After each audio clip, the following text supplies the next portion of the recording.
நமஸ்தே. ஸ்ரீ அம்மா பகவானுக்கு ஜெய். நான் மும்பையைச் சேர்ந்த ஹனி வச்சானி. மார்ச் 2ஆம் தேதி மும்பையில் நடைபெற்ற ஸ்ரீ பகவானின் ஜன்மதின தரிசன விழாவில் கலந்து கொண்டபோது நடந்த அற்புதத்தை பகிர்ந்து கொள்ள விரும்புகிறேன். கோவிட் காலத்தில் என் கணவர் நடத்தும் தொழிலில் வருமானம் வராமல் போய்விட்டது. அவர் ஒரு வர்த்தகர், மேலும் அவரது வணிகம் நிறைய பயணம் செய்து ஆர்டர்களை சேகரித்து பணம் பெறுவதை உள்ளடக்கியது. கோவிட் காலத்தில் பொருளாதாரம் முழுமையாக பாதிக்கப்பட்டதால் பல கடைகள் மூடப்பட்டன. இதன் விளைவாக உற்பத்தியாளர்களுக்கு பணம் செலுத்த முடியாததால் எங்கள் தொழில் நின்றுவிட்டது. குடும்பத்தில் நான் மட்டுமே சம்பாதிக்கும் ஒரே உறுப்பினர். ஆனால் நாங்கள் சூழ்நிலையை கைகோர்த்து நிர்வகித்து வந்தோம். கோவிட்க்கு பிறகும் நிலைமை பெரிதாக மாறவில்லை. ஆர்டர்கள் வரவில்லை. அவர் பயணத்திற்காக தனிப்பட்ட பணத்தை செலவிட்டார். எங்களால் புதிய செல்வத்தை உருவாக்க முடியவில்லை.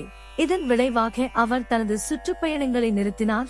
படித்தான். நாங்கள் 2025ஆம் ஆண்டில் நுழைந்தோம். இந்த அற்ப வருமான நிதிநிலை எங்களை பாதிக்கத் தொடங்கியது. நாங்கள் வருத்தமடைந்தோம், மன அழுத்தத்திற்கு உள்ளாகினோம். நாங்கள் ஹோமங்கள் மற்றும் தரிசனங்களில் தொடர்ந்து பிரார்த்தனை செய்தோம். பின்னர் ஒரு பெரிய மாற்றம் ஏற்பட்டது. மார்ச் 2ஆம் தேதி நாங்கள் ஸ்ரீ பகவானின் ஜன்மதின கொண்டாட்டத்தில் பங்கேற்ற போது உண்மையிலேயே கற்பனை செய்ய முடியாத ஒரு பெரிய அதிசயத்தை நாங்கள் அனுபவித்தோம். என் கணவருக்கு 54 வயது, 12வது படித்துள்ளார். அவர் புதிய வேலைக்கு முயற்சி செய்து கொண்டிருந்தார். ஆனால் எதுவும் நடக்கவில்லை. அந்த கொண்டாட்டத்தின் போது பழைய பக்தர்களில் ஒருவரான பிரமிளா மோகன் ஜி எங்களிடம் ஒரு நட்பு உரையாடலின் போது ஒரு கட்டிடக் கலைஞரின் நண்பரை எங்களுக்கு அறிமுகப்படுத்தினார். அவர் வேலை தேடிக் கொண்டிருப்பதை அவரிடம் பகிர்ந்து கொண்டோம். கட்டிடக் கலைஞர் உடனடியாக அவரை தனது அலுவலகத்தில் சந்திக்கச் சொல்லி வேலையை வழங்கினார்.